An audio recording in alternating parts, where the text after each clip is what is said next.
প্রিয় এসএসসি শিক্ষার্থীবৃন্দ, তোমাদের হিসাব বিজ্ঞান বইয়ের ষষ্ঠ অধ্যায় জাবেদার গুরুত্বপূর্ণ একটা টপিকস সমাপনী জাবেদা। আজকে আমরা সমাপনী জাবেদা নিয়ে A to Z সব কিছু জানবো। এই ক্লাসে আমরা জেনে নেব সমাপনী জাবেদা কেন প্রস্তুত করতে হয় এবং কিভাবে প্রস্তুত করতে হয়। আমাদের পরীক্ষায় যদি আসে আমরা কিভাবে তাহলে একটা সমাপনী জাবেদা প্রস্তুত করব। চলো তাহলে শুরু করা যাক। সমাপনী জাবেদা মূলত কি দেখো, নির্দিষ্ট হিসাবকালের মুনাফা জাতীয় আয় ব্যয়ের হিসাব বন্ধ করার জন্য যে জাবেদা প্রস্তুত করতে হয় তাকে সমাপনী জাবেদা বলে। এখন বুঝো, নির্দিষ্ট হিসাবকালে মুনাফা জাতীয় আয় ব্যয় বন্ধ করার জন্য, মানে মুনাফা জাতীয় যে আয় ব্যয় আছে সেগুলাকে আমরা সেই হিসাবগুলোকে আমরা বন্ধ করে দেব। কেন বন্ধ করব?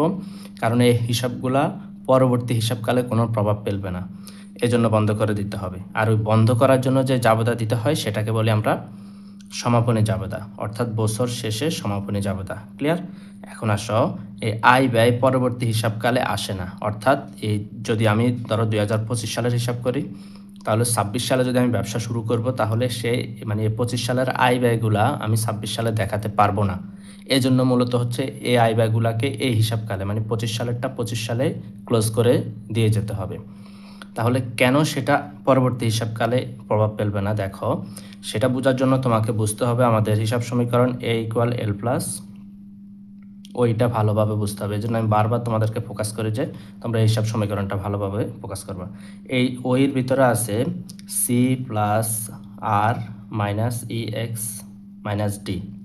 অর্থাৎ এই ওই টাকা যদি আমরা ভাঙি তাহলে হয় মূলধন এবং রেভিনিউ, মানে হচ্ছে আয়, আর EX হচ্ছে ব্যয়, আর ড্রয়িংস হচ্ছে ডি হচ্ছে উত্তোলন।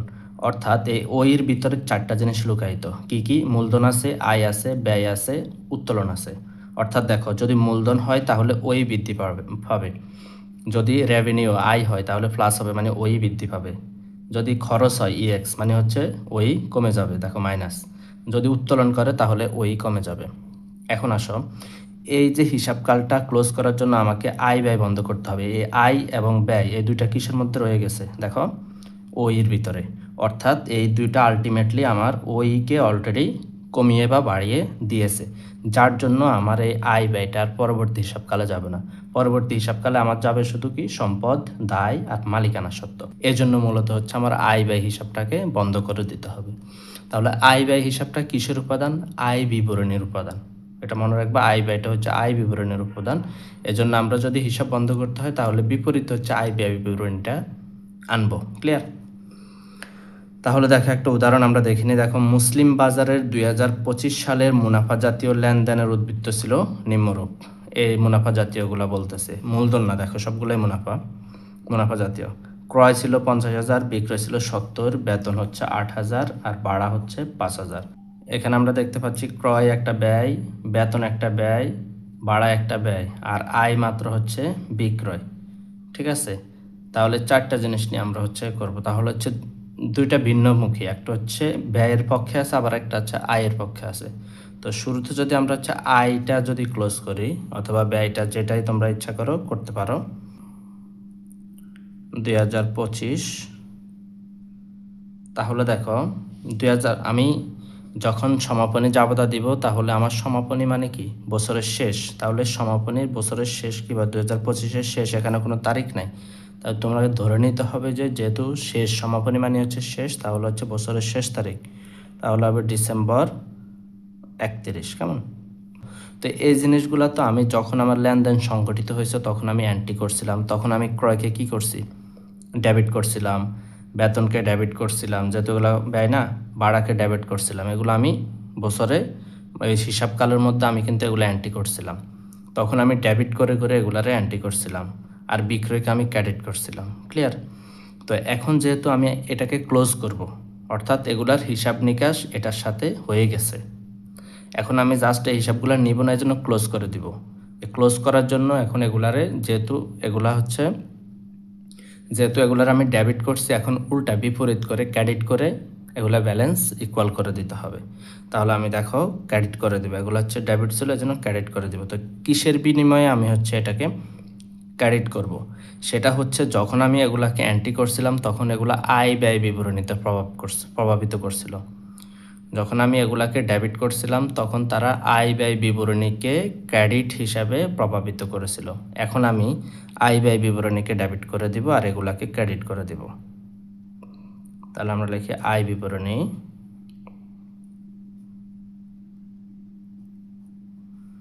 আয় বিবরণী ডেবিট, আর বাকি যেগুলো আছে এগুলো সব ক্রেডিট হয়ে যাবে।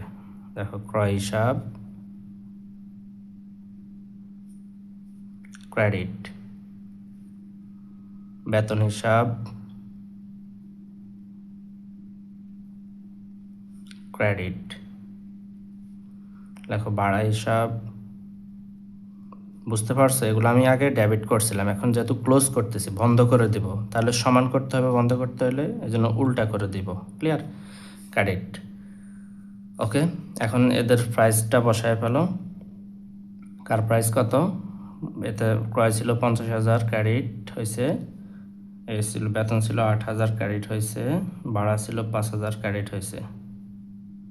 এখন এই সবগুলার জ্যার মিলাইয়া হচ্ছে আমার আয় বিবরণের জ্যার, নাকি?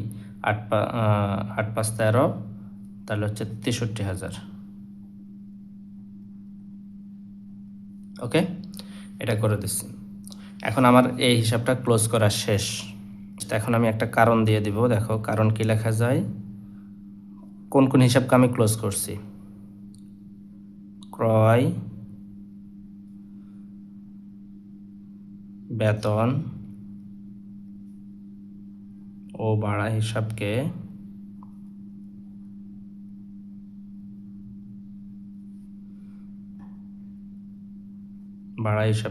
আয় বিবরণীতে,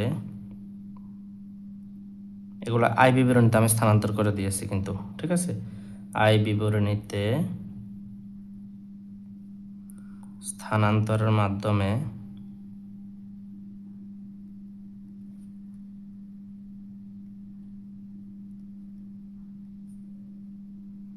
বন্ধ করা হলো।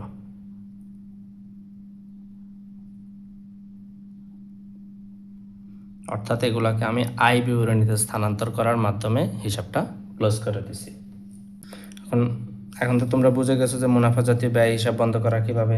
ব্যয়গুলা ডেবিট করছিলাম আমি হিসাবকালে, এখন কি করে দিব, বছর শেষে এসে ক্রেডিট করে দিব, ক্রেডিট করে বিপরীত আয় বিবরণীকে আমি ডেবিট করে দিব। ওকে, ডান। এখন আমি হচ্ছে আমার একটা আয় আছে, এই আয়টাকে আমি হচ্ছে ক্লোজ করে দিব। তো এই আয়টা হচ্ছে বিক্রয়। তাহলে বিক্রয় যখন আমি হিসাবকালে এন্ট্রি করছিলাম তখন বিক্রয়কে আমি ক্রেডিট করছি, এখন হিসাব বন্ধ করার জন্য বিক্রয় কী করে দিতে হবে, ডেবিট করে দিতে হবে। তো লেখো বিক্রয় হিসাব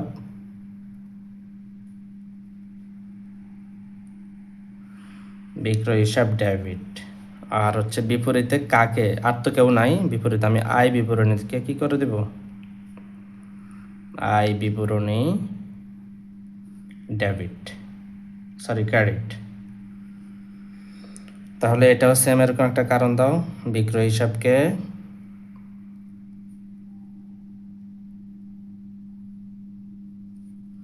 আয় বিবরণীতে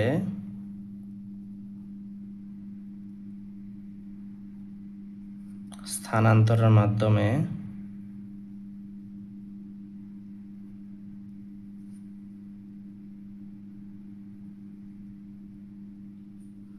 বন্ধ করা হলো।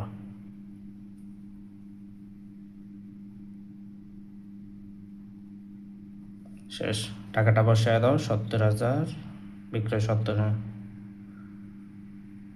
70,000। এই ছিল তোমাদের সমাপনী জাবেদা। আশা করি সমাপনী জাবেদা কী এবং কেন প্রস্তুত করতে হয়, কীভাবে প্রস্তুত করতে হয়, আশা করি তোমরা বুঝে গেছো। এখন থেকে তোমাদের সমাপনী জাবেদা নিয়ে আর কোনো সমস্যা হবে না। সমাপনী বলতে কেবল আয় এবং ব্যয় হিসাবকে বন্ধ করা, আবার উত্তোলনও বন্ধ করা যায়, ঠিক আছে? তারপরেও যদি তোমাদের কোথাও বুঝতে অসুবিধা হয় কমেন্ট করবা, ইনশাল্লাহ রিপ্লাই দিয়ে দিব। এই ক্লাসটা যদি তোমার ভালো লেগে থাকে অবশ্যই তোমার ফ্রেন্ডের সাথে শেয়ার করে দিবে। আর তুমি বাংলাদেশের কোন জেলা এবং কোন স্কুল থেকে আমাদের ক্লাসগুলো দেখছো সেটা কমেন্টে জানিয়ে দিবে। আর তোমাদের জন্য একটা ঘোষণা, আমাদের একটা ফেসবুক গ্রুপ আছে কমার্স হান্টার্স পরিবার নামে, সেখানে তোমরা পারস্পরিক সহযোগিতা এবং পড়াশোনা নিয়ে ডিসকাস করতে পারবা। Keep connected. আল্লাহ হাফেজ।